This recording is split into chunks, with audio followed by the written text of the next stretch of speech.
ഇന്നലെ രാത്രിയാണ് അജുവിന് സ്റ്റേഷൻ ജാമ്യം കിട്ടിയത്. അജുവിന് പറയാനുള്ളത് കൂടി കേൾക്കാം. എന്തായിരുന്നു സംഭവിച്ചത് ശരിക്കും?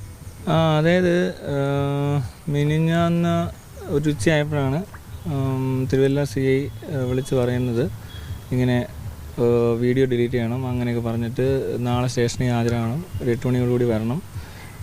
ഹലോ, എല്ലാവർക്കും നമസ്കാരം. ഒരു 3-4 ദിവസമായല്ലേ നമ്മൾ കണ്ടിട്ട് വീഡിയോസൊക്കെ ചെയ്തിട്ട്. വേറെ ഒന്നും കൊണ്ടല്ല, കുറച്ച് തിരക്കുകളായിരുന്നു. ഒരു യാത്രയും പിന്നെ ഞങ്ങളുടെ അസോസിയേഷൻ്റെ ഓഡിഷനും കാര്യങ്ങളൊക്കെ ആയിട്ട് കുറച്ച് തിരക്കുകളിലായതുകൊണ്ടാണ്. കുറേയധികം സന്തോഷമുള്ള കാര്യം എന്താണെന്ന് ചോദിച്ചാൽ നമ്മുടെ ഇച്ചായനെയും ഇച്ചായത്തെയും ഇന്നലെ കാണാൻ പറ്റി. ഞാൻ എറണാകുളത്തായിരുന്നു. അപ്പോൾ എറണാകുളത്ത് പോയിട്ട് തിരിച്ചു വരുന്ന വഴിക്ക് അവരുടെ വീട്ടിൽ പോകാനും അവരെ നേരിട്ട് കാണാനും നമ്മുടെ ചാനലിലെ കുറച്ച് കാര്യങ്ങൾ അവർ പറഞ്ഞു തന്നു. ഭയങ്കര സ്നേഹമുള്ള 2 വ്യക്തികൾ. ആദ്യമായിട്ട് കാണുകയാണ്, പക്ഷേ ആ ഒരു സ്ട്രേഞ്ച്നെസ്സോ ഒന്നും ഫീൽ ചെയ്യാണ്ട് ശരിക്കും അവരുടെ ഫാമിലിയിലൊരു മെമ്പറിനെ പോലെ തന്നെയാണ് അവർ ട്രീറ്റ് ചെയ്തത്. ബ്രേക്ക്ഫാസ്റ്റ് കഴിച്ചിട്ടാണ് അവിടെ നിന്ന് ഇറങ്ങിയത്. ഞാൻ നേരത്തെ പറഞ്ഞ നമ്മുടെ ചാനലിൻ്റെ കുറച്ച് കാര്യങ്ങൾ, ഈ മോണിറ്റൈസിങ്ങുമായിട്ട് ബന്ധപ്പെട്ട് കുറച്ച് കാര്യങ്ങൾ ക്ലിയർ ചെയ്യാനുണ്ടായിരുന്നു. അപ്പോൾ എനിക്ക് അതിനെക്കുറിച്ചൊന്നും അറിയില്ലായിരുന്നു. അപ്പോൾ അവരെല്ലാം പറഞ്ഞു തന്നതിലുപരി ചെയ്തു എന്നുള്ളതാണ്. അപ്പോൾ ഓൾമോസ്റ്റ് കാര്യങ്ങളൊക്കെ ക്ലിയർ ആയിട്ടുണ്ട്. ഇന്ന് നമ്മൾ സംസാരിക്കാൻ പോകുന്ന വിഷയം എന്ന് പറയുന്നത് ഈ 4 ദിവസം കൊണ്ട് ഞാൻ കണ്ടുവരുന്ന കുറച്ച് കാര്യങ്ങൾ. അതിനകത്ത് ചെകുത്താൻ എന്ന പേരുള്ള അജുവിനെ പോലീസ് അറസ്റ്റ് ചെയ്തു. ലാലേട്ടനെ അസഭ്യം പറഞ്ഞു എന്ന് പറഞ്ഞിട്ട് സിദ്ദിഖിക്ക കേസ് കൊടുത്ത്. അപ്പോൾ അജുവിനെ അറസ്റ്റ് ചെയ്ത വാർത്തയൊക്കെ കേട്ടു. അത് കഴിഞ്ഞിട്ട് സൂരജ് പാലാക്കാരനെ അറസ്റ്റ് ചെയ്തു. അപ്പോൾ യൂട്യൂബേഴ്സിന് ശരിക്കും കഷ്ടകാലമാണെന്ന് ചോദിച്ചു കഴിഞ്ഞാൽ ആണെന്നൊക്കെ പറയേണ്ടി വരും. ഓരോ ദിവസം പുതിയ വാർത്തകൾ ഇങ്ങനെ വന്നുകൊണ്ടിരിക്കുന്നു. മുല്ലപ്പെരിയാറിൻ്റെ വിഷയം ഒരു സൈഡിൽ, അഖിൽമാരാർ മുഖ്യമന്ത്രി വിഷയം ഒരു സൈഡിൽ, അങ്ങനെ കുറേയേറെ വാർത്തകൾ കടന്നുപോയ ദിവസങ്ങളായിരുന്നു കഴിഞ്ഞത്. അപ്പോൾ ഇന്ന് നമ്മുടെ വിഷയം അജു തന്നെയാണ്. കുറേ കാലമായിട്ട് അജുവിൻ്റെ വീഡിയോസ് കാണുന്നുണ്ട്.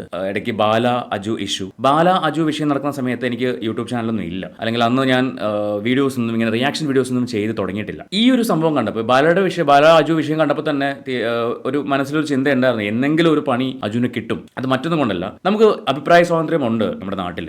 എന്തിനെക്കുറിച്ചും നമുക്ക് അഭിപ്രായം പറയാം. അത് നല്ലതായിക്കോട്ടെ മോശമായിക്കോട്ടെ. പക്ഷേ പറയുന്ന വാക്കുകൾ സഭ്യമുള്ളതായിരിക്കണം. പേഴ്സണലി ഇൻസൾട്ട് ചെയ്യാതിരിക്കുക. അവർ ചെയ്യുന്ന പ്രവർത്തികളെ നമുക്ക് ക്രിട്ടിസൈസ് ചെയ്യാം, അല്ലെങ്കിൽ ആ പ്രവർത്തികളെക്കുറിച്ച് അഭിപ്രായം പറയാം. ഒരിക്കലും അവരുടെ പേഴ്സണൽ ലൈഫിൽ ഇറങ്ങി കളിക്കുക, അല്ലെങ്കിൽ അവരുടെ ബോഡിയെക്കുറിച്ച് മോശം പറയുക. അപ്പം ഇത്തരം കാര്യങ്ങൾ ആയിരുന്നു അജു ചെയ്ത് വന്നുകൊണ്ടിരുന്നത്. അതിനകത്ത് ലാലേട്ടൻ്റെ പേര് എവിടെയെങ്കിലും കണ്ടാൽ തന്നെ അജുവിന് ഭയങ്കര ദേഷ്യം വരുന്ന പോലെ പല വീഡിയോയിലും എനിക്ക് ഫീൽ ചെയ്തിട്ടുണ്ട്. ലാലേട്ടനുമായിട്ട് ഇപ്പം എന്നെ സംബന്ധിച്ച് എനിക്ക് പേഴ്സണലി ഒരു നടന്മാരുമായിട്ട് ഞാൻ ഒരു നടൻ്റെ ഫാനല്ല. മമ്മൂക്ക ആയിക്കോട്ടെ, ലാലേട്ടനായിക്കോട്ടെ, അല്ലെങ്കിൽ പൃഥ്വിരാജ് അദ്ദേഹം ആയിക്കോട്ടെ, ആരുടെയും ഫാനല്ല. നല്ല സിനിമകളാണെന്ന് കേട്ട് കഴിഞ്ഞാൽ പോയി കാണും. എന്നിട്ട് ഞാൻ എൻ്റെ ചിന്തകൾക്കനുസരിച്ച് ഞാൻ അതിനെ വിലയിരുത്തുകയും ചെയ്യും. അതല്ലാതെ ഇന്ന ആളുടെ പടമാണ് ഞാൻ പോയി കാണണം, ഇന്ന ആളുടെ സിനിമയാണ് ഞാൻ പോയി കാണണം എന്നും പറഞ്ഞ് ഞാൻ ഇതുവരെയും ഒരു സിനിമയും പോയി കണ്ടിട്ടില്ല. ഒരു വ്യക്തികളോടും അല്ലെങ്കിൽ ഒരു നടന്മാരോടും എനിക്ക് വ്യക്തിപരമായിട്ട് യാതൊരു അമിത ആരാധനയുമില്ല. അവരുടെ കഥാപാത്രങ്ങളോട് സ്നേഹമുണ്ട്, അതിലൂടെയുള്ള സ്നേഹം ആ വ്യക്തികളോടുമുണ്ട്. അതല്ലാണ്ട് ഒരു ആരാധന അല്ലെങ്കിൽ ഇവർ ദൈവങ്ങൾക്ക് തുല്യമാണ് അങ്ങനെയൊന്നും ഞാൻ ചിന്തിക്കാറില്ല. പക്ഷേ ഇവിടെ അജുവിനെ സംബന്ധിച്ച് അജു മോഹൻലാൽ എന്ന് പറയുന്ന വ്യക്തിയോട് അജുന് എന്തോ വ്യക്തി വൈരാഗ്യമുള്ള പോലെയാണ് പലപ്പോഴും പല വീഡിയോകളിലും എനിക്ക് ഫീൽ ചെയ്തിട്ടുള്ളത്. അപ്പോൾ പല വീഡിയോയിലും കാണുമ്പോൾ മനസ്സിലൂടെ പോയൊരു ചിന്തയാണ്, എന്നെങ്കിലും അജുവിന് ഒരു പണി വരും. വന്നു കഴിഞ്ഞു. അജു പോലീസ് സ്റ്റേഷനിലായിരുന്നു. ഇപ്പോൾ ജാമ്യം കിട്ടിയെന്നാണ് അറിയാൻ കഴിഞ്ഞത്. പക്ഷേ എനിക്ക് സിദ്ദിഖിക്കയോട് ചോദിക്കാനുള്ള ഒരു കാര്യം എന്താണെന്ന് ചോദിച്ചു കഴിഞ്ഞാൽ, ഈ അജു മാത്രമാണോ സിനിമാ താരങ്ങളെ അല്ലെങ്കിൽ സിനിമാ മേഖലയുമായി ബന്ധപ്പെട്ട ആൾക്കാരെ അധിക്ഷേപിച്ച് വീഡിയോകൾ ചെയ്യുന്നത്? ഇതിന് മുൻപ് എത്രയോ പേര് വീഡിയോകൾ ചെയ്ത് ഇതേ ഫീൽഡിലുള്ള ആൾക്കാർ വീഡിയോകൾ ചെയ്യുന്നുണ്ട്. ഫോർ എക്സാമ്പിൾ ശാന്തിവിള ദിനേശ്, നമ്മൾ മുൻപ് സംസാരിച്ചിട്ടുണ്ട്. ഈ ശാന്തിവിള ദിനേശിനെ കുറിച്ചും അതുപോലെ സ്റ്റാർ വ്ളോഗ്സ് എന്ന് പറഞ്ഞ ചാനലുണ്ട്. അവിഹിത കഥകൾ മാത്രമേ ഉള്ളൂ. ഞാനിവിടെ വയ്ക്കാം അതിൻ്റെ ഈ സ്റ്റാർ വ്ളോഗ്സിൻ്റെ തമ്പനയിൽ ഞാനിവിടെ വയ്ക്കാം. കുറേ തമ്പനയിൽസ് ഉണ്ട്, അതിൻ്റെ സ്ക്രീൻ റെക്കോർഡ് ഞാനിവിടെ വയ്ക്കാം. ശാന്തിവിള ദിനേശിൻ്റെ ചാനലുണ്ട്. അതിനകത്തും പറയുന്ന കഥകൾ സിനിമാ താരങ്ങളെക്കുറിച്ചും സിനിമാ മേഖലയിൽ പ്രവർത്തിക്കുന്ന ആളുകളെക്കുറിച്ചും അനാവശ്യങ്ങളാണ്, അല്ലെങ്കിൽ എല്ലാം എനിക്കറിയാമെന്ന് പറഞ്ഞാൽ ഇദ്ദേഹം സംസാരിക്കുന്നത്. അപ്പോൾ അതിനകത്ത് ഞാൻ ഒരിക്കൽ റിയാക്ട് ചെയ്തത് ഞങ്ങളുടെ ഒരു മെമ്പറായ ജോർജ് ചേട്ടൻ്റെ മരണവുമായിട്ട് ബന്ധപ്പെട്ട് ഇയാൾ സംസാരിച്ച കുറേ വേണ്ടാതിനങ്ങളെക്കുറിച്ചാണ്. ഒരു കഴമ്പുമില്ലാത്ത കുറേ കാര്യങ്ങളെക്കുറിച്ചാണ് ഞാൻ റിയാക്ട് ചെയ്തത്. അപ്പോൾ ഇതുപോലെ സിനിമാ താരങ്ങളെക്കുറിച്ചും സിനിമാ മേഖലയിൽ പ്രവർത്തിക്കുന്ന ആളുകളെക്കുറിച്ചും മോശം പറയുന്ന, സഭ്യമല്ലാത്ത ഭാഷയിൽ സംസാരിക്കുന്ന വ്യക്തികളുണ്ട്. സ്റ്റാർ വ്ളോഗ്സിൻ്റെയൊക്കെ ചാനലെടുത്ത് നോക്കിക്കഴിഞ്ഞാൽ വൃത്തികേടിൻ്റെ അങ്ങറ്റമാണ് അതിൻ്റെ തമ്പനയിലും അയാൾ സംസാരിക്കുന്ന കാര്യങ്ങളും. സിദ്ദിഖിയെക്കുറിച്ച് പോലും അതിനകത്ത് വീഡിയോ ചെയ്തിട്ടുണ്ട്. അതിനകത്ത് പല വീഡിയോയും എടുത്ത് നോക്കിയാൽ നിങ്ങൾക്ക് മനസ്സിലാവും. ഓരോരുത്തരുടെ അവിഹിത കഥകളെന്നും പറഞ്ഞിട്ട്, ഓരോരുത്തരും തുണിയില്ലാതെ സിനിമയിൽ അഭിനയിക്കുന്നു എന്നും പറഞ്ഞിട്ട്. അപ്പോൾ ഇതൊന്നും സിദ്ദിഖിക്കയും അല്ലെങ്കിൽ ഈ പറഞ്ഞ അമ്മ പ്രവർത്തകരും കാണുന്നില്ല. ഞാൻ അജു ചെയ്തത് ശരിയാണെന്ന് യാതൊരു രീതിയിലും ന്യായീകരിക്കില്ല. അജു ചെയ്തത് 100% തെറ്റ് തന്നെയാണ്. സഭ്യമല്ലാത്ത ഭാഷയിൽ നടനെ ആയിക്കോട്ടെ, നടിയെ ആയിക്കോട്ടെ, അല്ലെങ്കിൽ ഏതൊരാളെ പോലും ഒരു വ്യക്തിയെ അധിക്ഷേപിക്കുന്നത് ശരിയല്ല. അജുവിനെതിരെ കേസ് കൊടുക്കണം, അജുവിനെ അറസ്റ്റ് ചെയ്യിക്കണം, ഒക്കെ വേണം. പക്ഷേ ഒരു അജുവിൽ നിർത്തരുത്. ഇതുപോലെ സഭ്യമല്ലാത്ത ഭാഷയിൽ തമ്പനയിൽ കൊടുത്തും സഭ്യമല്ലാത്ത ഭാഷയിൽ ഓരോരുത്തരെയും അധിക്ഷേപിക്കുന്ന എല്ലാവർക്കും ശിക്ഷ കിട്ടണം. ഈ പറയുന്ന ആ വീഡിയോ റെക്കോർഡ് കാണുമ്പോൾ നിങ്ങൾക്ക് മനസ്സിലാവും ഇയാൾ എന്തൊരു നാറിയാണെന്നുള്ളത്. സിനിമാക്കാരുടെ കാര്യം പറയുന്നുണ്ട്, പുറത്തെ കാര്യങ്ങൾ പറയുന്നുണ്ട്, ഒരിക്കൽ കണ്ട ഒരു വീഡിയോ ആണ്, എനിക്ക് തോന്നുന്നു സുരേഷ് ഗോപി അദ്ദേഹത്തിൻ്റെ മകളുടെ കല്യാണ സമയത്ത്, കല്യാണത്തിൻ്റെ അടുത്ത ദിവസം ഇയാൾ ചെയ്ത വീഡിയോ ആണ്. കല്യാണ മണ്ഡപത്തിൽ പോയിട്ട് ഇയാളെ ചോറ് കൊടുക്കാണ്ട് ഗോകുൽ സുരേഷ് ഇറക്കി വിട്ടു എന്ന് പറഞ്ഞിട്ട്. അവിടെ ഉണ്ടായ കാര്യം എന്താണെന്ന് പിന്നെ അന്വേഷിച്ചപ്പോഴാണ് മനസ്സിലായത്. ഇയാളെ കല്യാണം വിളിച്ചിട്ട് പോലുമില്ല, ഇയാൾ ആരാണെന്ന് പോലും അവർക്ക് അറിയില്ല. അപ്പോൾ ഇങ്ങനെ അധിക്ഷേപിച്ച് സംസാരിക്കുന്ന ആളുകൾ വരെയുണ്ട്. അപ്പോൾ ഇവരെയും കൂടി കണ്ടുപിടിച്ച് ഇവരുടെ വീഡിയോസൊന്നും നിങ്ങളാരും കാണാത്തതല്ല. അപ്പോൾ എന്തുകൊണ്ട് ഇവർക്കെതിരെ ആക്ഷൻ എടുക്കുന്നില്ല? ചെകുത്താൻ എന്ന് പറയുന്ന ആ ഒരു അക്കൗണ്ട് മാത്രമല്ല, ഇത്തരക്കാരെ കൂടി എന്ത് ചെയ്യുക, നിയമത്തിന് മുന്നിൽ കൊണ്ടുവരാനുള്ള ധൈര്യം കാണിക്കും. ഇയാൾ എത്രയോ വീഡിയോകൾ ചെയ്തിട്ടുണ്ട് ഈ നടന്മാരെ അധിക്ഷേപിച്ചുകൊണ്ട്. ലാലേട്ടനെ ആയിക്കോട്ടെ, മമ്മൂക്കനെ ആയിക്കോട്ടെ, ഏതൊരു താരത്തെയും ഏറ്റവും കൂടുതൽ ഇയാൾ അധിക്ഷേപിക്കുന്ന പഴയ താരങ്ങളെയാണ്. അവരുടെ അവിഹിത കഥകൾ, ഇന്നാളുടെ റൂമിൽ പോയ കാര്യം, ഇങ്ങനെ കുറേ കാര്യങ്ങളാണ് തമ്പനയിൽ കാണുമ്പോൾ. അതിനകത്ത് പറയുന്ന കാര്യങ്ങൾ ഒരു കഴിവില്ലാത്ത കാര്യങ്ങളായിരിക്കും. എടുക്കൂ, ആക്ഷൻ, കേസ് കൊടുക്കൂ. ഞാൻ ഒരിക്കലും ഇപ്പൊ ചെയ്ത പ്രവൃത്തിയെ വിമർശിക്കുന്നതല്ല, ഇതൊരു വിമർശനമല്ല, ഒരു തുറന്നുകാട്ടലാണ്. ഇങ്ങനെയുള്ള ആൾക്കാരും ഉണ്ട്, ഇവർക്കെതിരെയും നിയമങ്ങൾ വരണം.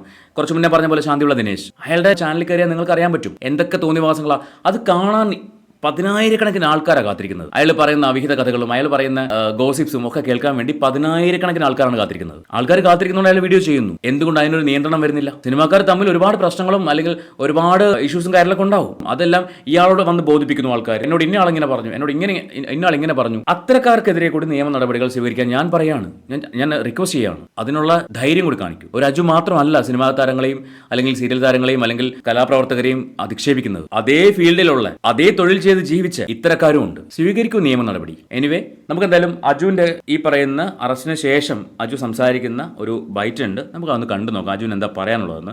ഞാൻ ഇപ്പോഴും പറയുന്നു, അജുവിന് ഞാൻ ഒരു വിധത്തിലും ന്യായീകരിക്കും. എനിക്ക് അയാൾ ഇഷ്ടമല്ല എന്ന് തന്നെ പറയേണ്ടി വരും. കാരണം അയാളുടെ വേ ഓഫ് ടോക്കിംഗ് എനിക്ക് ഒട്ടും ഇഷ്ടമല്ല. ഇത് എൻ്റെ പേഴ്സണൽ അഭിപ്രായമാണ്.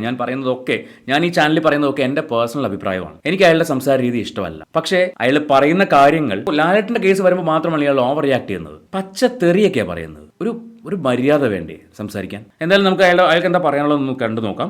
ഇന്നലെ രാത്രിയാണ് അജുവിന് സ്റ്റേഷൻ ജാമ്യം കിട്ടിയത്. അജുവിന് പറയാനുള്ളത് കൂടി കേൾക്കാം. എന്തായിരുന്നു സംഭവിച്ചത്? ശരി, അതായത് മിനിഞ്ഞാന്ന് ഒരു ഉച്ചയായപ്പോഴാണ് തിരുവല്ല CI വിളിച്ച് പറയുന്നത് ഇങ്ങനെ വീഡിയോ ഡിലീറ്റ് ചെയ്യണം, അങ്ങനെ പറഞ്ഞിട്ട് നാളെ സ്റ്റേഷനിൽ ഹാജരാണ്, 8 മണിയോടുകൂടി വരണം എന്ന് പറഞ്ഞു. അപ്പോൾ ഞാൻ വൈകുന്നേരം ആയപ്പോൾ ഞാൻ അബ്സ്കോണ്ടിങ് ആണെന്ന് പറഞ്ഞൊരു വാർത്ത കണ്ടു. പക്ഷേ അങ്ങനെ ഒരു വാർത്ത ശരിയല്ല. ഞാൻ പിറ്റേ ദിവസം രാവിലെ 8 മണിക്ക് ഹാജരാകുന്നുണ്ട്. അത് കഴിഞ്ഞിട്ട് അവിടെ ഈ പറഞ്ഞ പോലെ കസ്റ്റഡിയിലാണ്. അത് കഴിഞ്ഞിട്ട് മെഡിക്കൽ എടുക്കുന്നുണ്ട്. പിന്നെ തെളിവെടുപ്പിനായിട്ട് എറണാകുളം പോയി. ഈ പറഞ്ഞ കുറച്ച് ട്രൈപ്പോഡ് അങ്ങനെയുള്ള കാര്യങ്ങൾ അവർ എടുത്തിട്ടുണ്ട്. അത് കഴിഞ്ഞ് തിരിച്ച് സ്റ്റേഷനിൽ വരുന്നു. സ്റ്റേഷൻ ജാമ്യം തന്ന് വിട്ടിരിക്കുകയാണ്. ഇപ്പോൾ ഈ CI അങ്ങനെ തന്നെ ആദ്യം വിളിച്ച് പറഞ്ഞിരുന്നത് സ്റ്റേഷൻ ജാമ്യത്തിനുള്ള കേസാണ്. അപ്പോൾ അങ്ങനെയാണ് സംഭവിച്ചിരിക്കുന്നത്. സ്റ്റേഷനിൽ നിർത്തിയ സമയത്ത് അമ്മ പറയുന്നുണ്ടായിരുന്നു ഈ ഹൃദ്രോഗത്തിനുള്ള മരുന്ന് കഴിക്കാൻ പറ്റില്ല, അങ്ങനെ എന്തെങ്കിലും സംഭവിച്ചിട്ടുണ്ടോ? അത് കഴിഞ്ഞ് ഞങ്ങൾ അവിടെ ചെന്നപ്പോൾ ഞാൻ മരുന്ന് എനിക്ക് എൻ്റെ റൂമിലുണ്ടാകും. അപ്പോൾ അവിടെ ചെല്ലുമ്പോൾ എനിക്ക് മരുന്ന് ഞാൻ ആദ്യം പറഞ്ഞിട്ടുണ്ടായിരുന്നു. അപ്പോൾ അവർ മേടിക്കാൻ പറഞ്ഞു. പക്ഷേ എറണാകുളം പോകുന്നതുകൊണ്ട് വേണമെന്ന് വെച്ചു അവിടെ ചെന്നെടുത്തിട്ട് ടാബ്ലറ്റ്സ് എല്ലാം എടുത്തിട്ട് വന്നത്. ഒരു ഭയം ഉണ്ടെന്ന് അമ്മ പറഞ്ഞായിരുന്നു. അങ്ങനെ ഭയം എന്തെങ്കിലും ഉണ്ടോ? അത് നമുക്ക് ചില സമയത്തൊക്കെ ചില പറയാൻ പറ്റത്തില്ല. നമുക്കിങ്ങനെ എന്താണ് അറിയാത്തൊരു ആൻസൈറ്റി, അങ്ങനെയൊക്കെയുള്ള കാര്യങ്ങളുണ്ടോ? ഈ പിന്നിലുള്ളത് വലിയ ആളുകളാണ്, അപ്പോൾ ഭയമുണ്ട്. അങ്ങനെ പറഞ്ഞു എന്താണെന്ന് മനസ്സിലായില്ല. ഈ പറഞ്ഞ അഭിപ്രായത്തോട് ഇപ്പോഴും അനുകൂലമായിട്ട് ചോദിച്ചിട്ടുണ്ട്. അപ്പോൾ നമ്മൾ ഇപ്പോൾ ഇതൊക്കെ നിങ്ങൾക്ക് വീഡിയോ കണ്ടല്ലേ, ഇതിനകത്ത് ഇപ്പോൾ ഓൾറെഡി വീഡിയോ ഉണ്ട്. പിന്നെ ഇപ്പോൾ ഇത് നടന്ന ഇത്രമാണ്. അപ്പോൾ അത് അതിനകത്ത് എനിക്ക് ഈ പറഞ്ഞ കാര്യമേ പറയാനുള്ളൂ. പറഞ്ഞത് ഇപ്പോഴും ചോദിച്ചാൽ നിൽക്കണം, അല്ലാതെ അത് മാറ്റണം അല്ലെങ്കിൽ അത് തിരുത്തേണ്ടതുണ്ടായിരുന്നു. ഈ ഇവിടെ ഒരു ആവശ്യത്തിന് വന്നാൽ അപ്പോൾ നിങ്ങൾ പെട്ടെന്ന് വന്നോണ്ടാ നിന്നത് ഈ ഫോൺ. ഓക്കെ, ഇനിയിപ്പം അത് മാറ്റാനൊന്നും അല്ല, വീഡിയോ അല്ല ഈ കണ്ടന്റ് മാറ്റേണ്ടായിരുന്നു, അങ്ങനെ എന്തെങ്കിലും തോന്നുന്നുണ്ടോ? അതെന്താണെന്നറിയോ, നമ്മളിപ്പോൾ എന്താണ്, പക്ഷേ എനിക്ക് ഞാൻ ഇപ്പോൾ ഉത്തരം പറയേണ്ട ഒരു സാഹചര്യം ഇല്ല. അതുകൊണ്ട് ഓക്കെ കണ്ടന്റ് തന്നെ കുറച്ചിരിക്കണല്ലോ. Thank you. ശരിക്കും ആൾക്ക് ഒന്നും വിട്ടു പറയാൻ പറ്റുന്നില്ല. കാരണം നന്നായിട്ട് പേടിച്ചിട്ടുണ്ട്. പോലീസ് കേസാണ്. ഇങ്ങനെയൊക്കെ പറഞ്ഞപ്പോൾ ഇത്രയൊക്കെ പ്രശ്നങ്ങളുണ്ടാകുമെന്ന് വിചാരിച്ചിട്ടുണ്ടാവില്ല. നന്നായിട്ട് പേടിച്ചിട്ടുണ്ട്. ആ ഫേസ് കാണുമ്പോൾ നമുക്ക് ഏറെക്കുറെ ഒരു ധാരണ കിട്ടും. ആൾ പേടിച്ചിട്ടുണ്ട്. ഒന്നും കൂടി വിട്ടു പറയാൻ തയ്യാറാവുന്നില്ല. എന്തായാലും ഇനിയെങ്കിലും ഇത്തരം സംസാര രീതി നിർത്തുമെന്ന് കരുതാം. ഉറപ്പൊന്നുമില്ല. കാരണം ചെയ്തു വന്ന കാര്യം മാറ്റാൻ കുറച്ച് ബുദ്ധിമുട്ടുണ്ടാവുമായിരിക്കും. അതുകൊണ്ട് അറിയില്ല. എന്തായാലും അജുവിൻ്റെ വീഡിയോകളിൽ ഒരു മാറ്റം നമുക്ക് പ്രതീക്ഷിക്കാം. ബൈ.